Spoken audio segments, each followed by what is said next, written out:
Olá, tem início agora mais um boletim informativo direto da redação do Jornal Diário e Diário TV. E como ocorre todos os anos, o Teresopolitano, como bom brasileiro, deixou as compras para as últimas horas, os últimos dias e o resultado, comércio lotado. Imagens feitas nesta segunda-feira mostram a movimentação na região central do município. Muita gente correndo para comprar aquela lembrancinha, Alguns vão comprar presente, a maioria as lembrancinhas de fim de ano, e as lojas, nesse registro feito aí na Delfim Moreira, com um grande volume de pessoas, o Teresopolitano aí, as compras no período natalino, O que se espera, logicamente, é que todos cumpram aí as medidas sanitárias previstas para se evitar a propagação, o aumento do número de casos da Covid-19, que já é alto.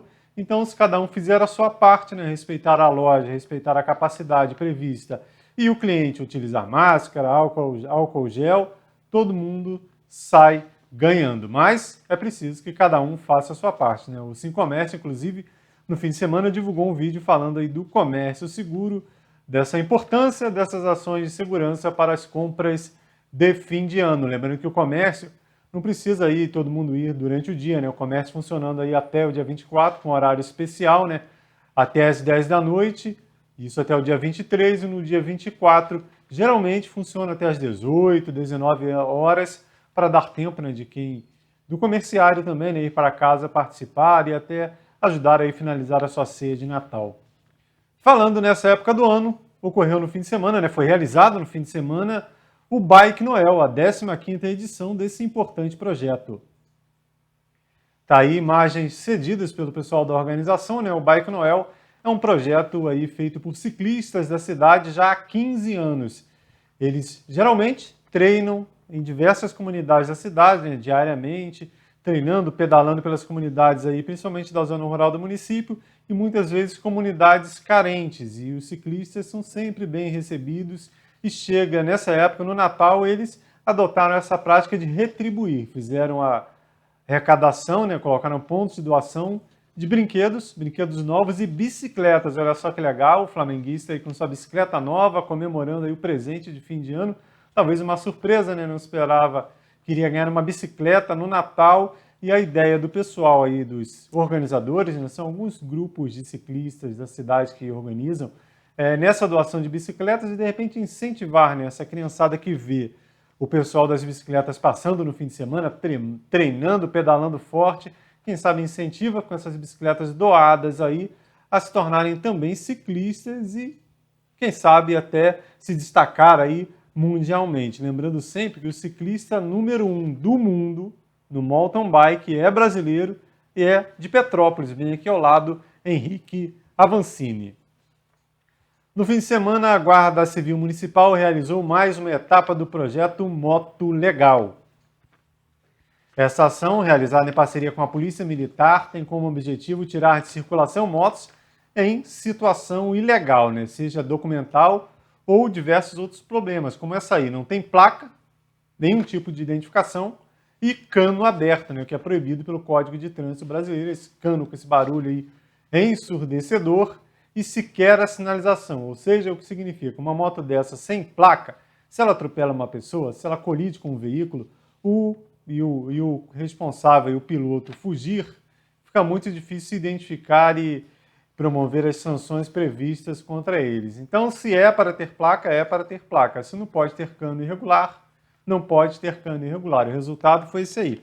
Grande número de motos apreendidas nas localidades de Bom Sucesso, Vargem Grande, Santa Rosa e Venda Nova. Esses foram os bairros visitados no fim de semana. E segundo a Guarda Civil Municipal, esse trabalho continua e, logicamente, as localidades a serem visitadas não são avisadas. A ideia é pegar de surpresa quem continua praticando essas irregularidades. Moradores da rua 1º de Maio, no bairro da Quinta Lebrão, levaram um susto no final da noite de domingo. Ao escutar um barulho forte lá na 1º de Maio, os moradores constataram que um veículo havia saído da pista, tombado e caído nos fundos de um templo religioso, lá na rua 1º de Maio. O veículo ficou de rodas para o ar, essa Fiat Palio Candy, tombou lá, atingiu, derrubou o telhado, os fundos da igreja. E apesar desse susto, né, desses estragos causados na igreja e no veículo, os ocupantes do carro tiveram apenas lesões leves. Na igreja não havia ninguém e, portanto, nenhum ferido no local. Devido à situação, né, que o carro ficou ali, o acidente foi no domingo à noite, mas o acesso difícil e a situação do carro, né, ele só foi retirado na segunda-feira. Na Tenente Luiz Meirelles, 3 feridos em uma colisão envolvendo 2 motos. Registro feito pelo colega José Carlos Cacau repórter. Também final da noite de domingo, 2 motos colidindo na Tenente Luiz Meirelles, próximo ao acesso do bairro do Jardim Meudon, né? Um dos envolvidos, segundo apurado no local, é um motoboy, inclusive 2 rapazes e uma menina feridos nesse acidente. As vítimas encaminhadas para o pronto-socorro do Hospital das Clínicas pelo Corpo de Bombeiros. Não foi informado como ocorreu, né? Qual a dinâmica do acidente. Se as duas estavam na Tenente Luiz Meirelles, se uma saiu do Jardim Meudon e atingiu a outra frontalmente. Fato esse que será ainda apurado pela polícia. E falando no Jardim Meudon, moradores da servidão Vardelino Rocha, no domingo pela manhã foram surpreendidos por um balão. Olha só o balão atingindo o telhado de uma residência no finalzinho da servidão Vardelino Rocha, que é essa servidão que dá acesso à rua Goitacazes, no bairro do Jardim Meudon. Segundo moradores, houve um princípio de incêndio no telhado da residência e o fogo só não se espalhou porque eles agiram rapidamente, né? Lembrando que soltar balão é crime, pode dar 3 anos de cadeia, poderia ter destruído a residência e causado vítimas fatais, mas muita gente continua insistindo nesse delito. Segundo apurado no local, os supostos proprietários desse artefato seriam da região metropolitana do Rio, São Gonçalo. Eles teriam subido a serra atrás desse balão para fazer esse resgate desse objeto criminoso sem se preocupar se estão colocando vidas em risco. Além de afetar, né, residências, o risco de afetar é causar mortes, balões podem atingir áreas de mata, inclusive unidades de conservação ambiental, e como já ocorreu outras vezes, causar aí danos irreparáveis.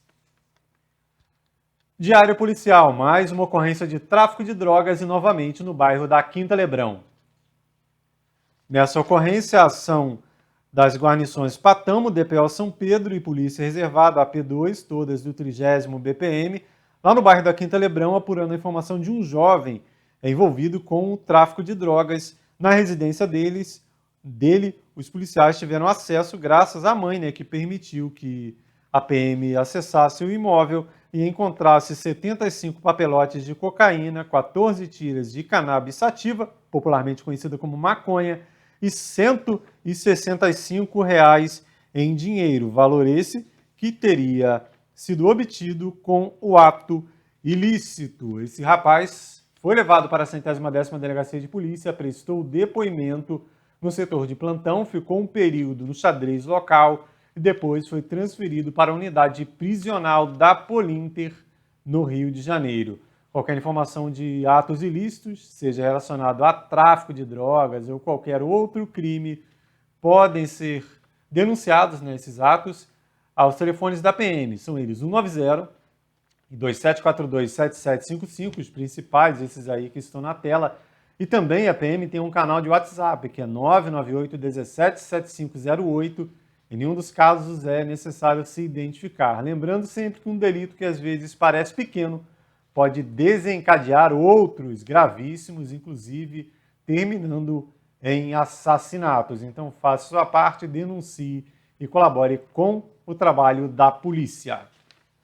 Diário Comunidade, atendendo 2 bairros. Em Santa Cecília, o problema é o calçamento.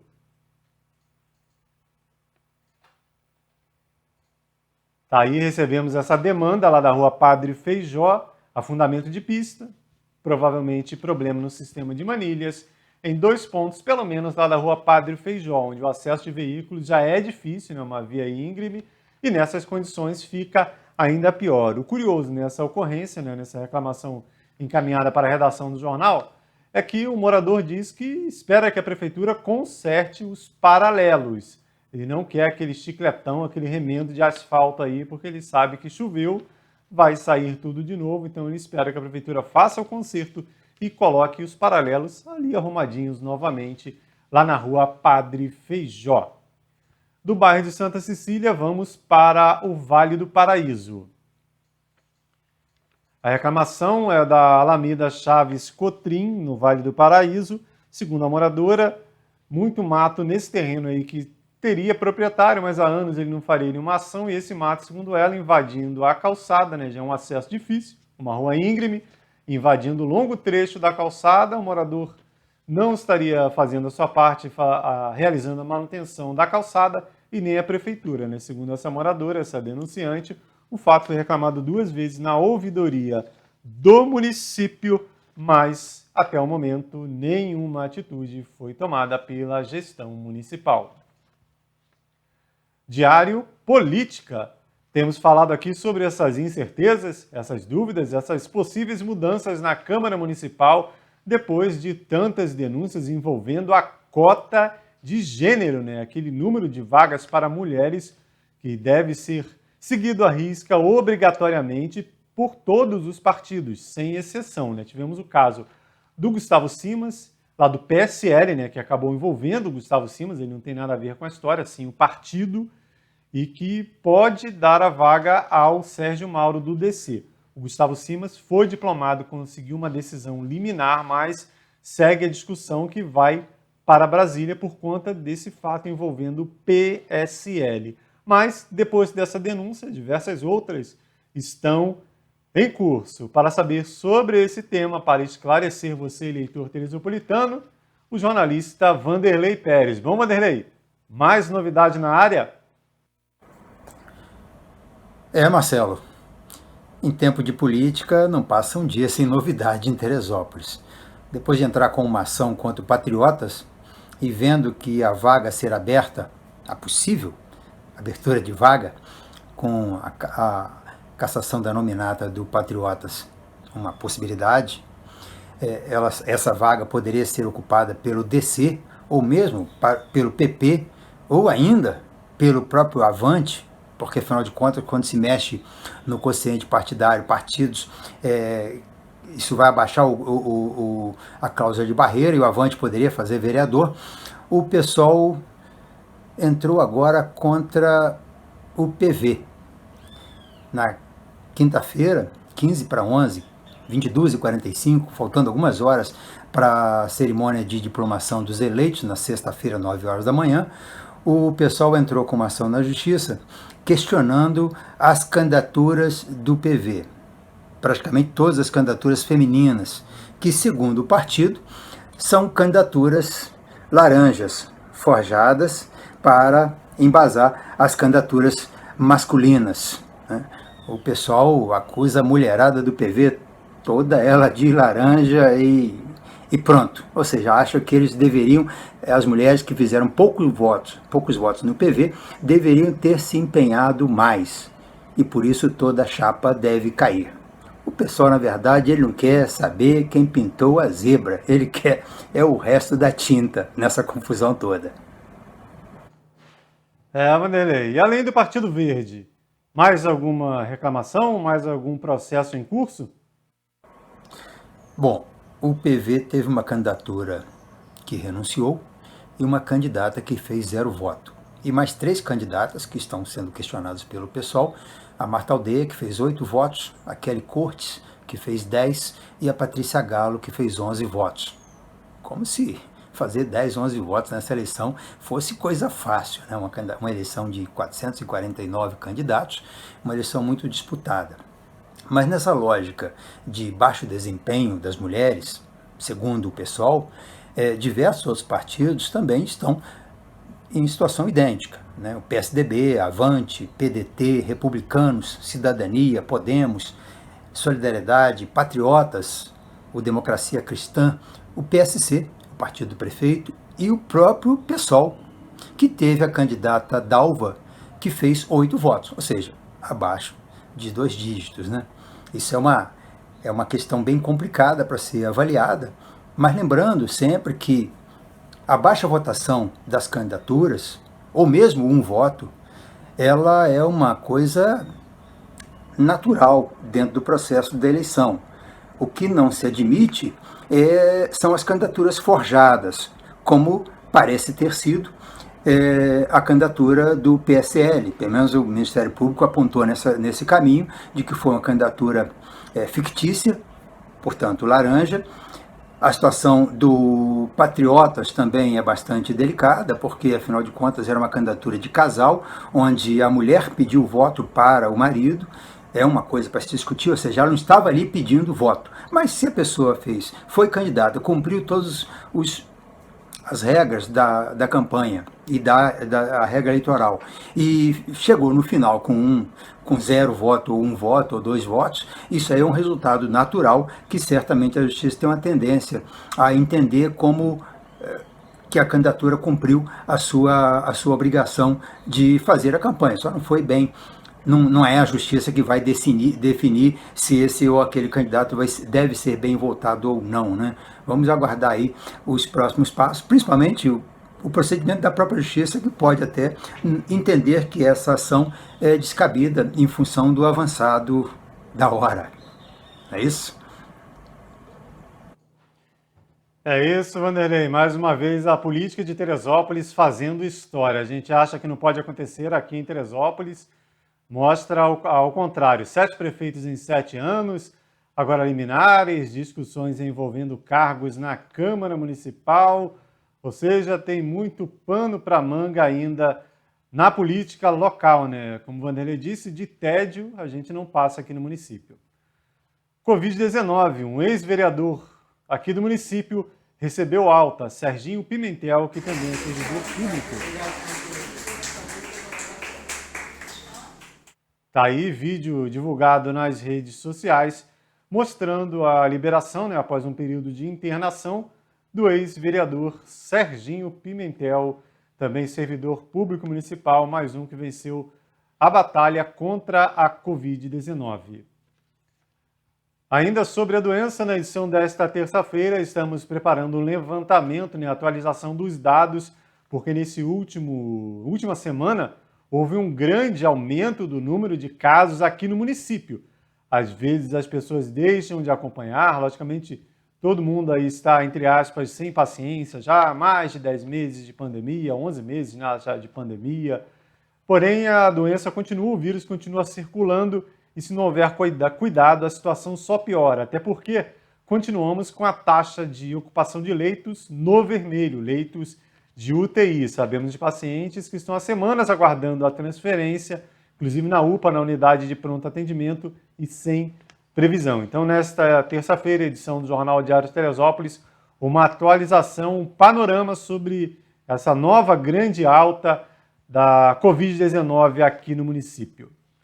Essas e outras notícias que você viu no boletim informativo, também em nosso site, netdiario.com.br, em nossa versão digital do Jornal Diário de Teresópolis, e o nosso trabalho também pode ser visto nas redes sociais, Instagram, Facebook e YouTube. Lembrando que lá no YouTube você assina, né? Clique lá para se inscrever no canal da Diário TV e encaminhar o nosso link aí para qualquer parte do mundo, para que todos possam ficar. Às vezes, moradores de Teresópolis mora fora da cidade, né? Mudou para outro país, outro município, mas quer ficar sabendo das notícias da cidade. Basta acessar nosso canal lá no YouTube. E havendo qualquer atualização antes de uma nova entrada do boletim informativo, você confere aqui na nossa barrinha de notícias. Até mais!